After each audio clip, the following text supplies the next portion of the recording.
Friends, आपके अपने channel nursing knowledge में स्वागत है। तो आज हम लोग देखेंगे मोस्ट 25 क्वेश्चंस जो भी मोस्ट इंपॉर्टेंट है बिहार ड्रेसर के लिए। तो हमारा टॉपिक आज का टॉपिक जो है वो बैंडेज और ब्लीडिंग से है। ठीक है, ब्लीडिंग और बैंडेज दो टॉपिक है। ठीक है, ये क्या है, ये सिलेबस से रिलेटेड है। ठीक है, हम थोड़े से एक्स्ट्रा भी लेके चलेंगे ताकि जैसे ब्लीडिंग हमारा चैप्टर में है नहीं, ठीक है, बट बैंडेज है। ठीक है, लेकिन हम ब्लीडिंग को भी लेके चलेंगे क्योंकि ये इमरजेंसी में आता है। ठीक है, और इमरजेंसी में भी हमें बैंडेजिंग करने का ज़रूरत पड़ता है। सीपीआर के जैसे हमने पिछले क्लास में देखा था, पूरा सीपीआर पे ही बनाया था, क्योंकि सीपीआर जो है वो पूरे हेल्थ वर्कर जितने भी हैं उनको क्या नॉलेज होना चाहिए सीपीआर का। तो यहाँ पे देखेंगे, आप मेरे चैनल पे पहली बार विजिट कर रहे हो तो मेरे प्लेलिस्ट में जाएं और वहाँ पे आपको ऑल सारा जितना भी प्रैक्टिस सेट है हमने 20 पहले कर चुके हैं। ठीक है, तो जितना भी सिलेबस से रिलेटेड है हम वहाँ पे कवर किए हैं और वहाँ पे आप जाके करोगे तो आपका तैयारी एक अच्छा होगा। और यहाँ पे मैं आंसर नहीं दे रहा हूँ, भाई लोग का कमेंट आ रहा था कि आप आंसर मत बताओ। आंसर बताने से क्या होता है कि माइंड जो होता है वो सोच नहीं पाता है, डायरेक्ट आंसर पे ही जाता है। आंसर यहाँ पे लिख के आता था, तो पहले मैं कुछ सेट्स में क्या लाया था कि यहाँ पे आंसर लिखता था। ठीक है, तो यहाँ पे अब आंसर नहीं लाऊंगा, मैं खुद से बताऊंगा आपको। आप यदि टेलीग्राम चैनल पे मेरे होंगे तो आपको वहाँ पे ये सारे जितने भी पीडीएफ होंगे वो प्रोवाइड कर देता हूँ। तो आपको पीडीएफ चाहिए तो टेलीग्राम पे आप ज्वाइन कर सकते हो, डिस्क्रिप्शन में लिंक रहता है। ठीक है, चलिए पहला क्वेश्चन यहाँ पे देखते हैं। पहला क्वेश्चन क्या बोला है, रक्तस्राव किसे कहा जाता है। ठीक, रक्तस्राव जो होता है वो किसे कहा जाता है। ऑप्शन देखते हैं, रक्त की मात्रा का कम होना, यदि रक्त की मात्रा का कम हो रहा है उसको रक्तस्राव कहते हैं क्या। या फिर बोल रहा है कि रक्त वाहिकाओं से रक्त का बाहर निकलना, रक्त वाहिका जो होती है उससे क्या होता है, रक्त बाहर निकल रहा है उसको बोलते हैं क्या। या फिर रक्त का जमना उसको बोलते हैं रक्तस्राव। या फिर रक्त का थक्का बनना उसको बोलते हैं। तो देखो यहाँ पर राइट आंसर बी होगा। इसका क्या हो रहा है, रक्त वाहिकाओं में से रक्त का बाहर निकलने को ही क्या बोलते हैं, हम रक्तस्राव बोलते हैं। ठीक है, नेक्स्ट देखेंगे यहाँ पे 2 नंबर क्वेश्चन। दूसरा क्वेश्चन देखेंगे, धमनी रक्तस्राव के बारे में क्या सत्य है। जो धमनी से रक्तस्राव होता है उसके बारे में क्या सत्य है। देखो ये बोल रहा है ऑप्शन ए, यह गहरा लाल रंग का होता है। क्या ये गहरा लाल रंग का होता है, तो नहीं होता है। यह धमनी धीमी गति से बहता है। क्या यह धीमी गति से बहता है, नहीं, धमनी की बात कर रहा है। ठीक है, यह हृदय के साथ धड़कन के साथ बहता है। जैसे जब हार्ट पंप कर रहा है उसके साथ बहता है। तो बिल्कुल ये जो आर्टेरियल जो ब्लड होता है जो धमनी से आता है उसमें क्या होता है, जैसे हार्ट पंप किया ना तो उसके थ्रू उसके साथ ही जैसे पंप किया तो उससे प्रेशर से वो आएगा। ठीक है, जब पंप हट गया तब प्रेशर से क्या आएगा, ब्लड बाहर निकलेगा। ठीक है, पिचकारी की तरह। ठीक है, तो इसका राइट आंसर जो धमनी से रक्तस्राव होगा वो क्या होगा, वो तेज गति से आएगा। ठीक है, तेज गति से आएगा हृदय धड़कन के साथ। देखेंगे तीसरा नंबर क्वेश्चन। यहाँ पे तीसरा बोल रहा है, सीरीय रक्तस्राव, जो सिराय से रक्तस्राव बहता है किस प्रकार का होता है, ये पूछ रहा है। ठीक, तो देखेंगे यहाँ पे तेज और चमकीला लाल होता है क्या, या फिर धीमा या गहरा होता है, या फिर हल्का रंग का होता है, काला रंग का। देखो काला रंग का होता नहीं है और हल्का रंग, यहाँ लाल की तो बात ही नहीं किया। ठीक है, तो ये दो ऑप्शन तो ऐसे ही कट गया। ठीक, तो यहाँ पे ऑप्शन देखेंगे, देखो तेज और चमकीला होता है। यदि वो आर्टेरियल ब्लड रहता है तो तेज रहता है, लेकिन ये शीरीय मतलब वेन वाला डीऑक्सीजनेटेड रहता है तो क्या रहता है, धीमा और गहरा लाल होता है। ठीक है, वो धीमा बहता है और गहरा लाल रंग का होता है। ठीक है, नेक्स्ट देखेंगे 4 नंबर क्वेश्चन देखेंगे यहाँ पे क्या होगा, कोशिका रक्तस्राव में क्या विशेषता है। ठीक है, केसीए मतलब क्या होता है, कैपिलरीज से जो रक्तस्राव होता है उसकी क्या विशेषता है, ये पूछ रहा है। ठीक है, तो यहाँ पे ऑप्शन देखेंगे, ऑप्शन क्या देखेंगे, यह बहुत तेज से बढ़ता है। ठीक है, या इसकी प्रभाव अधिक होती है, रक्तस्राव सामान्यतः कम होता है, या फिर यह धमनियों से होता है, या फिर धमनी के समान होता है, तो बिल्कुल नहीं होता है। कैपिलरीज है मतलब बहुत वेन जो होता है वो मोटा होता है। ठीक है, उसमें क्या धीरे धीरे बह रहा है, लेकिन ये क्या है, कैपिलरीज है, केशिकाएं हैं। ठीक है, तो केशिकाएं क्या होती है, धीरे धीरे बहता है, सामान्यतः से कम बहता है। ठीक है, वो बहुत कम बहता है सामान्य से। ठीक, नेक्स्ट देखेंगे 5 नंबर क्वेश्चन क्या बोल रहा है कि बाह्य रक्तस्राव का क्या अर्थ है। बाह्य जो बाहरी रक्तस्राव होता है उसका क्या अर्थ है ये पूछ रहा है यहाँ पे, ठीक है। तो ऑप्शन देखेंगे, शरीर के अंदर के रक्तस्राव को तो इंटरनल बोलेंगे, आंतरिक बोलेंगे। शरीर के बाहर भाग में रक्तस्राव बहना, ठीक है, तो जो शरीर के बाहर भाग में बहता है उसको बोलते हैं, ठीक है। आंतरिक अंगों से रक्त बहना, ये भी क्या हो गया, इंटरनल हो गया। और खून का थक्का बनना, ये तो क्लॉटिंग हो गया, ठीक है। तो यहाँ पे पूछ क्या रहता है कि बाह्य, जो शरीर से बाहर ही बहता है रक्त, उसको बाह्य बोलते हैं, ठीक। नेक्स्ट देखेंगे 6 नंबर क्वेश्चन।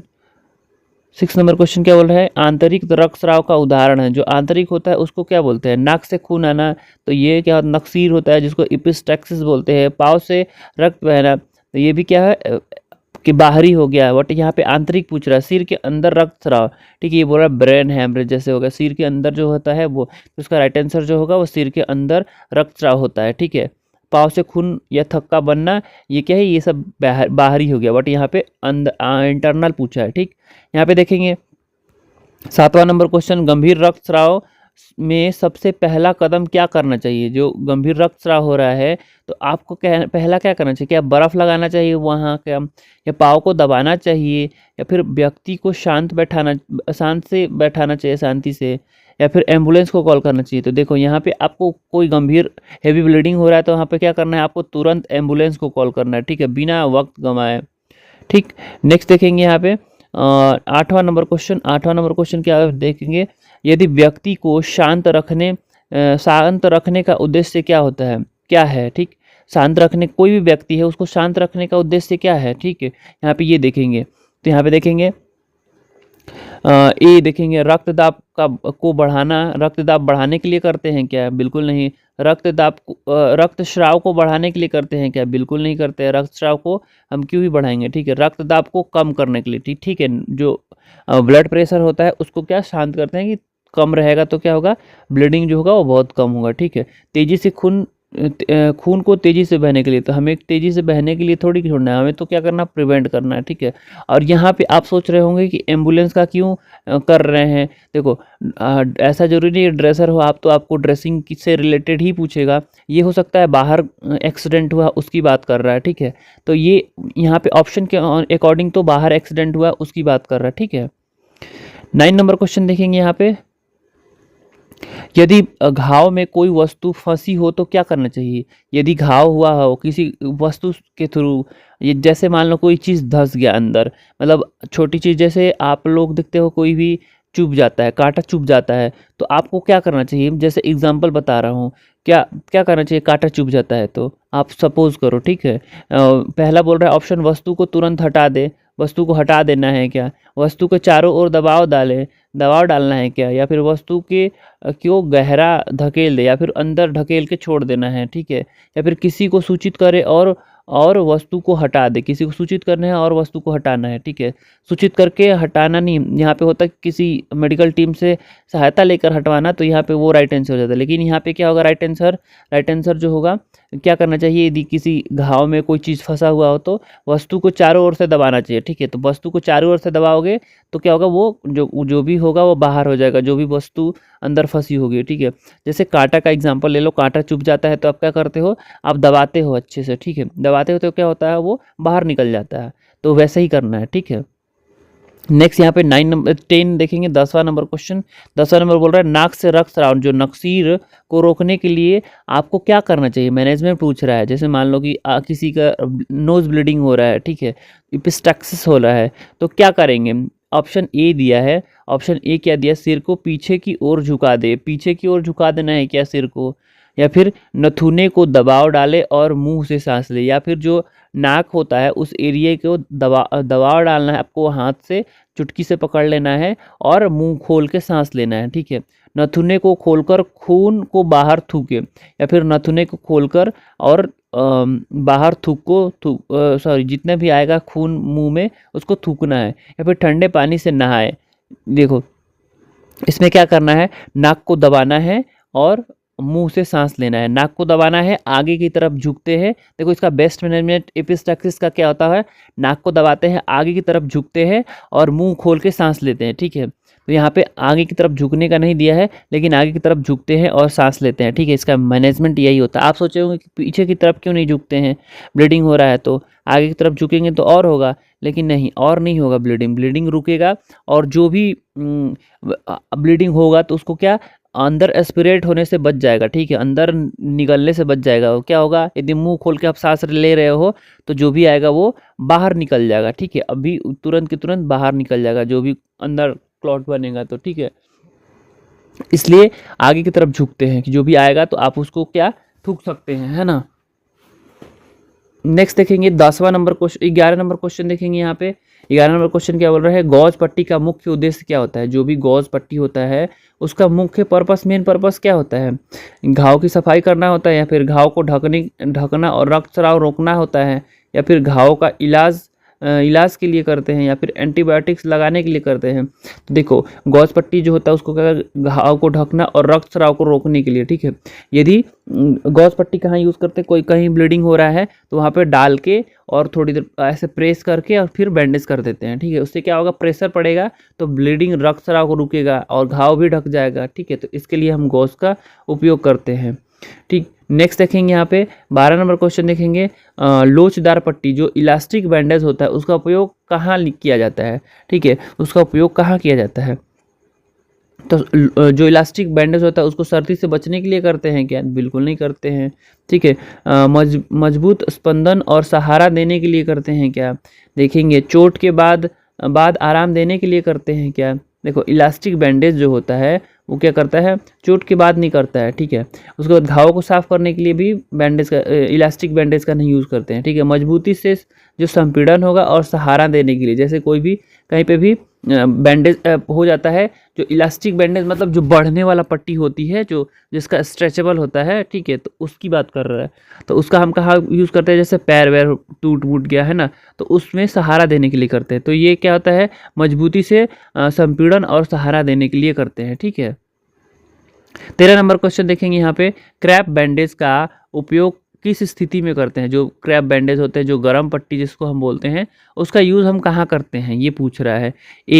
ए देखेंगे, गंभीर घाव में, यदि किसी का घाव हुआ है वहाँ हम गर्म पट्टी का यूज़ करते हैं, या मामूली मोच या खिंचाव में करते हैं, या फिर आंतरिक रक्तस्राव में करते हैं, या फिर घाव की सफाई के लिए करते हैं। तो घाव को सफाई के लिए ये नहीं करते, इंटरनली ब्लीडिंग के लिए भी नहीं करते, ठीक है, घाव के गंभीर घाव में भी नहीं करते हैं। ये कब करते हैं, मामूली मोच, यदि कोई ऐसे मोच हो गया है या खिंचाव आ गया है, स्पाजम हो गया है मतलब मसल्स में, तो वहाँ यूज़ करते हैं, ठीक है। नेक्स्ट 14 नंबर क्वेश्चन देखेंगे। यहाँ पे 14 नंबर क्वेश्चन क्या बोल रहा है, देखेंगे ट्यूबल पट्टी, जो ट्यूबुलर पट्टी होता है उसका मुख्य उद्देश्य क्या होता है। जो भी ट्यूबुलर बैंडेज होता है उसका मुख्य उद्देश्य क्या होता है, ये पूछ रहा है, ठीक है। तो यहाँ पे देखेंगे, ऑप्शन देखते हैं, रक्तस्राव को रोकना होता है, या फिर चोट या मोच से बचाव करना होता है, या फिर चोटों का सहारा देना और संपीड़न प्रदान करना होता है, या फिर घाव को ढकने के लिए करते हैं। तो जो इसका राइट आंसर होगा वो क्या होगा, ट्यूबुलर बैंडेज का भी यूज़ करते हैं चोटों को सहारा देने के लिए और संपीड़न प्रदान करने के लिए, ठीक है।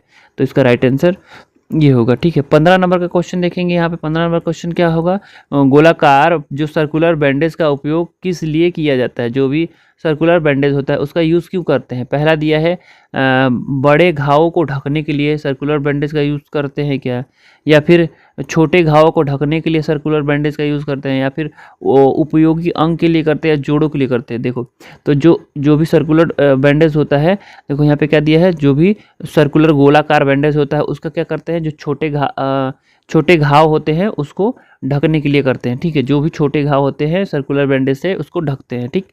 नेक्स्ट देखेंगे यहाँ पे 16 नंबर क्वेश्चन देखेंगे, स्पाइरल बैंडेज जो होता है, जो स्पाइरल पट्टी होता है उसका उपयोग कहाँ किया जाता है। जो स्पाइरल बैंडेज होता है उसका उपयोग कहाँ करते हैं, कांधे में, या फिर सिर जो होते हैं, सिर के घाव में, कांधे या सिर के घाव में स्पाइरल बैंडेज का यूज़ करते हैं, ठीक है।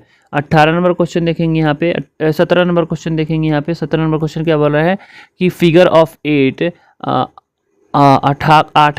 आठाकार जो होते हैं उसका उपयोग किस अंग के लिए करते हैं? तो आपको पता ही है, ये हमने पहले सीरीज़ में देख चुका है। आप मेरे चैनल पे आप मेरे चैनल पर डेली व्यूअर होंगे तो आपको पता होगा।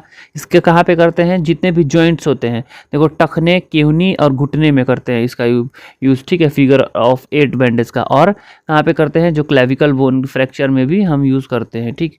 यहाँ पे देखेंगे 18 नंबर क्वेश्चन देखेंगे। 18 नंबर क्वेश्चन क्या बोल रहा है कि जो रिवर्स स्पाइरल बैंडेज का यूज़ किस स्थिति में किया जाता है, ठीक है। ये पूछ रहा है कि जो भी रिवर्स स्पाइरल बैंडेज होता है उसका यूज़ कहाँ करते हैं?